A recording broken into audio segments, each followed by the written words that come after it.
এখানে কথা হচ্ছে দুইটা কিন্তু মৌলিক, দুইটা মৌলিক। এটা মৌলিক কেন মৌলিক? কারণ হচ্ছে দুই কিন্তু দুটো উৎপাদক, এক আর দুই এর কোনো উৎপাদক আছে? এখন যদি যাবে না, যাবে না, যাবে না। তাহলে দুই কিন্তু মৌলিক, কিন্তু মৌলিক। জোর এবং মৌলিক। প্রশ্ন এগুলো আমি নিচ থেকে একদম হাই পর্যন্ত যেতে পারবো, এখন হাই পর্যন্ত মাথা দিবেন কিছু করে জন্য মাথা করে করবো ভুলে যাবো। একদম বেসিক ধরে বলে দিলাম, মৌলিক সংখ্যা জোর সংখ্যা বলো বলো বলো বলো না, অসুবিধা নেই, বলো।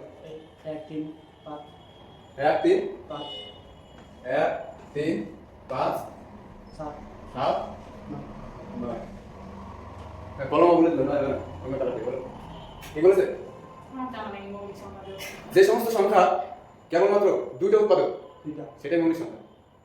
আর উৎপাদক উৎপাদক উৎপাদকটা কি আমি দেখছি, মনে করো 12 12 জানেন ভাঙা কত প্রথম কত দিয়ে যাবে?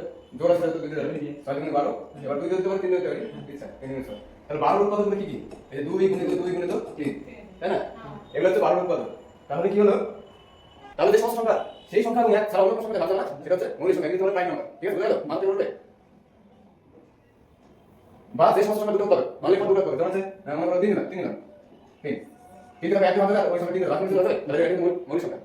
যে সমস্ত সংখ্যা কেবলমাত্র দুটো উৎপাদক দুটো উৎপাদক নেই সেই সমস্ত সংখ্যা মৌলিক সংখ্যা বলে, অথবা আরো বলা যায় যে সমস্ত সংখ্যা ইউনিট ইউনিট করতে পারে, যে সমস্ত সংখ্যাকে ওই সংখ্যা এবং এক ছাড়া অন্য সংখ্যা ভাগ না সেটা মৌলিক সংখ্যা। দুইবার বলা যায়, এই দুটো বলে অ্যাকচুয়ালি মানে স্যার খুশি হয়। ঠিক আছে, তাহলে আসলাম মৌলিক। তাহলে দেখো এখানে কিন্তু 3 কে ভাগ হবে, এক এবং সংখ্যা ভাগ হবে, যাবে এক এবং সংখ্যা ভাগ হবে, তাহলে মৌলিক সংখ্যা। ঠিক আছে, 5 5 এক দিলাম না, এক 5 দিলাম, কারণ সংখ্যা এটা মৌলিক সংখ্যা 7 কিন্তু 9 কে ভুল হয়েছে, 9 দিকে ভাগ 9 মানে মৌলিক সংখ্যা। আর দশ উল্টাটা হচ্ছে কি, যে সমস্ত সংখ্যা এক এবং ওইটা যাবে অন্য সংখ্যা যাবে। ঠিক আছে, কিন্তু এখানে কথা হচ্ছে দুইটা কিন্তু মৌলিক, দুইটা মৌলিক। এটা মৌলিক কেন মৌলিক? কারণ হচ্ছে দুই কিন্তু দুটো উৎপাদক, এক আর দুই এর কোনো উৎপাদক আছে? এখন যদি যাবে না, যাবে না, যাবে না। তাহলে দুই কিন্তু মৌলিক, কিন্তু মৌলিক। জোর এবং মৌলিক। প্রশ্ন এগুলো দেয় এটা বলো তো এমন একটা সংখ্যা যেটা জোর এবং মৌলিক, তাহলে একমাত্র দুই কিন্তু জোর এবং মৌলিক, অন্যান্যগুলো জোর জোর না, কিন্তু অন্যান্য সব মৌলিক সংখ্যা কিন্তু জোর না, একমাত্র এই যেটা দুই কিন্তু যোগই তাহলে মৌলিক হতে। ঠিক আছে, তাহলে দুই অ্যাকচুয়ালি এক কিন্তু মৌলিক হলে যোগই না। হ্যাঁ, আমি ধাঁধাটা বলছি, প্রথমে তুমি বললাম করুন, এক কিন্তু মৌলিক হলে যোগই না। কেন? একে কি দুটো উৎপাদক আছে? একে তো একই আছে, এক দিয়ে ভাগ, তাই না? এক আটম সংখ্যা আছে, তাহলে এটা কিন্তু মৌলিক হলে যোগই না। এক কিন্তু মৌলিক হলে যোগই না, এটা প্রশ্ন আসে ইন্টারভিউতে, এটা তো পারে যে মৌলিক জোড় সংখ্যা বলো, অথবা বলতে পারো যে এক কেন এক কি মৌলিক না যোগী। তুমি যদি বলো যে মৌলিক, তাহলে বুঝতে তুমি জানো না, নাম্বার কোনো পয়েন্ট মাইনাস করবে। আর যদি বলো যে না সঠিক উত্তর বলো যে মৌলিক হলে যোগী, তারপরে প্রশ্ন করো কেন?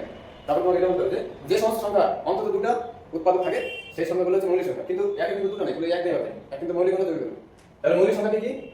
2 3 5 7 till 10 পর্যন্ত, মানে 10 পর্যন্ত। এবার কিন্তু কত আছে? বলো তো 11 আছে, 13 আছে, 14 15 16 17 আছে, আমরা চলতে থাকবে। ঠিক আছে, তাহলে মৌলিকটা যোগ করতে হবে। আর যোগটা বলে দিই, যোগের যে সমস্ত সংখ্যা এক এবং ওই সমস্ত সংখ্যাগুলো থাকে, যেমন 4 থাকবে, তারপরে এক জমা হবে, তারপরে ধরে হবে তাই না? এটা কিন্তু যোগী, মানে মৌলিক কথা বাকি সংখ্যা যোগ, জোর ভিতরে আলাদা, মৌলিক যোগ কিন্তু আলাদা হয়েছে।